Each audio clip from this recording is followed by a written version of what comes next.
नमस्कार दोस्तों, यहाँ हम बताएंगे भगवान शिव से जुड़े हर छोटी सी रहस्य को।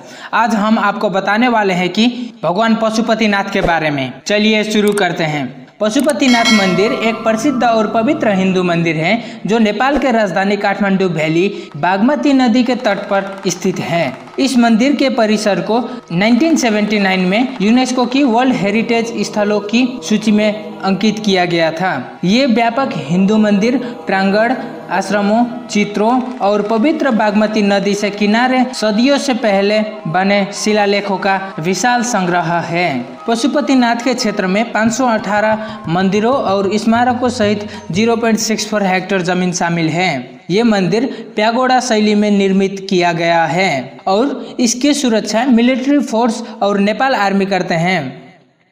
पश्चिमी द्वार के सामने नंदी की विशाल मूर्ति है। वैष्णव और शैव परंपरा दोनों के मंदिर भी शामिल हैं। मंदिर को 5वीं शताब्दी के लक्ष्मी राजा प्रचंड देव द्वारा बनाया गया था, क्योंकि पिछली इमारत को दिमक ने खा लिया था। समय के साथ इस 2 मंजिला मंदिर के आसपास कई और मंदिर बन गए। इनमें से 14वीं शताब्दी के राम मंदिर, वैष्णव मंदिर और 11वीं शताब्दी की पांडुलिपि में उल्लिखित गुहेश्वरी मंदिर भी शामिल है। पशुपतिनाथ मंदिर काठमांडू का सबसे पुराना हिंदू मंदिर है। पशुपतिनाथ मंदिर कब बना ये निश्चित रूप में ज्ञात नहीं है, लेकिन नेपाल महात्म्य और हिमवत खंड के अनुसार यहाँ के देवता ने पशुपति के रूप में बहुत प्रसिद्धि प्राप्त की, जो कि सभी पशुओं के भगवान हैं, जो निर्जीव प्राणी भी हैं। पशुपतिनाथ मंदिर का अस्तित्व 400 BC से भी प्राचीन है। शिवालय में भगवान शिव का प्रतीक यानी कि शिवलिंग है। भगवान पशुपतिनाथ का मंदिर कैसे अस्तित्व में आया, इसके बारे में वर्णन करते हुए कई कहानियां प्रचलित हैं, जिनमें से पहली कहानी,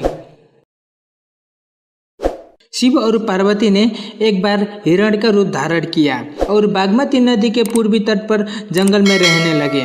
देवताओं ने बाद में हिरण रूपी शिव और पार्वती को सिंह में पकड़ लिया और दोनों को अपने दिव्य रूप दिखाने को कहा। इस दौरान हिरण का एक सिंह टूट गया। उसी सिंह को शिवलिंग मान के सबने पूजा किया और कुछ समय बाद वह शिवलिंग दफन हो गया और खो गया। सदियों बाद आश्चर्यजनक रूप में चारवाओं ने अपने गाय में से एक गाय को दूध से धरती को नहलाते हुए देखा और उस धरती को खोदने लगे। तब पशुपतिनाथ के दिव्य लिंग की खोज किया। दोस्तों, ये था पहली कहानी। अब सुनते हैं दूसरी कहानी।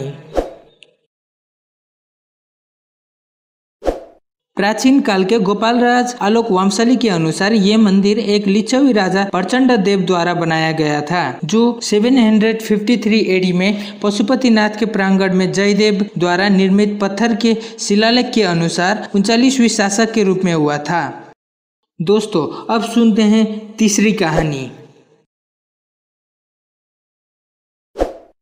पशुपतिनाथ मंदिर लिंग के आकार का देवालय के रूप में था। इससे पहले सुपुष्पा देव ने पशुपतिनाथ का 5वां मंजिला मंदिर बनाया था। जैसे जैसे समय बीतता गया, इस मंदिर की मरम्मत और नवीकरण की आवश्यकता उत्पन्न हुई। ये पता चला है कि इस मंदिर का पुनर्निर्माण शिवदेव नामक एक मध्यकालीन राजा ने करवाया था। अनंत मल्ल ने इसे एक छत से जोड़कर इसका जीर्णोद्धार कराया था। दुनिया भर से हजारों तीर्थयात्री इस मंदिर में पूजा करने के लिए आते हैं, जिसे the temple of living beings के रूप में भी जाना जाता है। दोस्तों, ये थी तीसरी कहानी। अब सुनते हैं अन्य मान्यताएं। पशुपतिनाथ की उत्पत्ति से जुड़ी कई जटिल कहानियां हैं। एक कहानी ये है कि संक्षिप्त में शिव और पार्वती काठमांडू घाटी में आए थे और यात्रा के दौरान बागमती नदी के तट पर विश्राम किया था। इसकी सुंदरता और आसपास के जंगल से भगवान शिव इतने प्रभावित हुए कि उन्होंने और पार्वती ने खुद को हिरण के रूप में बदल लिया और जंगल में चले गए। काठमांडू घाटी के कई स्थानों को पहचान उन स्थानों के रूप में की गई है जहाँ शिव वह समय में हिरण के रूप में गए थे। कुछ समय बाद लोग और देवता शिव जी के खोज करने लगे। अंत में विभिन्न जटिलताओं के बाद उन्होंने भगवान शिव को जंगल में पाया। भगवान शिव ने जंगल छोड़ने से इनकार कर दिया। अंत में बड़े मुश्किल से भगवान शिव ने यह घोषणा किया कि अब से मैं यह बागमती नदी के तट पर हरिण के रूप में रहूंगा। तब से उस जगह को सभी जानवरों के भगवान पशुपतिनाथ के रूप में पूजा गया। ऐसा कहा जाता है कि जो भी ये मंदिर आके आदि अनंत भगवान शिव को प्रसन्न करता है और भगवान शिव के प्रतीक पशुपतिनाथ में स्थित शिवलिंग का दर्शन करता है, उसको एक जानवर के रूप में पुनर्जन्म नहीं होना पड़ेगा। दोस्तों, अब तक हमने सुना पशुपतिनाथ मंदिर का अस्तित्व।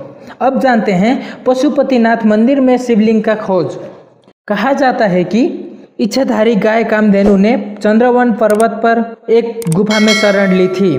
प्रतिदिन वो कामधेनु उस स्थान पर जाती थी जहाँ शिवलिंग जमीन के नीचे था और वो गाय उस जमीन पर अपना दूध चढ़ा देता था। कई सालों के बाद कुछ लोगों ने देखा कि कामधेनु उस स्थान पर दूध डालती है और सोचने लगे कि यहाँ पर ऐसा क्या चीज है, क्यों कामधेनु रोज आकर यहाँ पर दूध चढ़ाती है। यह जिज्ञासा जानने हेतु उन्होंने उस मिट्टी को खोदने लगे। कुछ ही पल में चमत्कार शिवलिंग पाया और उसकी पूजा करने लगे।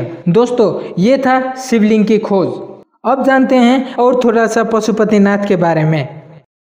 मंदिर में 4 प्रवेश द्वार हैं। पश्चिमी प्रवेश द्वार मंदिर प्रांगण का मुख्य प्रवेश द्वार है और शेष 3 प्रवेश द्वार त्योहारों के दौरान ही खुलते हैं। मंदिर सुरक्षा नेपाल आर्मी और पशुपति क्षेत्र विकास ट्रस्ट चयनात्मक है कि किस व्यक्ति को आंतरिक कक्षा में प्रवेश की अनुमति है। दक्षिण एशियाई प्रवासी के हिंदुओं और नेपाली और तिब्बती प्रवासी के बौद्धों को केवल मंदिर प्रांगण में अनुमति दी जाती है। पश्चिमी देशों से आने वाले अनेक धर्म मानने वाले लोगों को मंदिर परिसर में प्रवेश करने की अनुमति नहीं है, लेकिन सिखों और जैनियों को मंदिर परिसर में प्रवेश करने की अनुमति है। अन्य लोग नदी के किनारे से मुख्य मंदिर को देख सकते हैं और मंदिर परिसर के बाहरी परिसर में स्थित छोटे मंदिरों में जाने के लिए $10 तक शुल्क देना पड़ता है। मंदिर प्रांगण भक्तों के लिए सुबह 4 से 7 बजे तक खुला रहता है, लेकिन मुख्य मंदिर जहां पशुपतिनाथ का लिंगम स्थापित है सुबह की पूजा और दर्शन के लिए 5 बजे से 12 बजे तक खुला रहता है और शाम 5 बजे से 7 बजे तक खुला रहता है। भक्तों को अंदर गर्भगृह परिसर में प्रवेश करने की अनुमति नहीं है, लेकिन बाहरी परिसर से देखने की अनुमति है।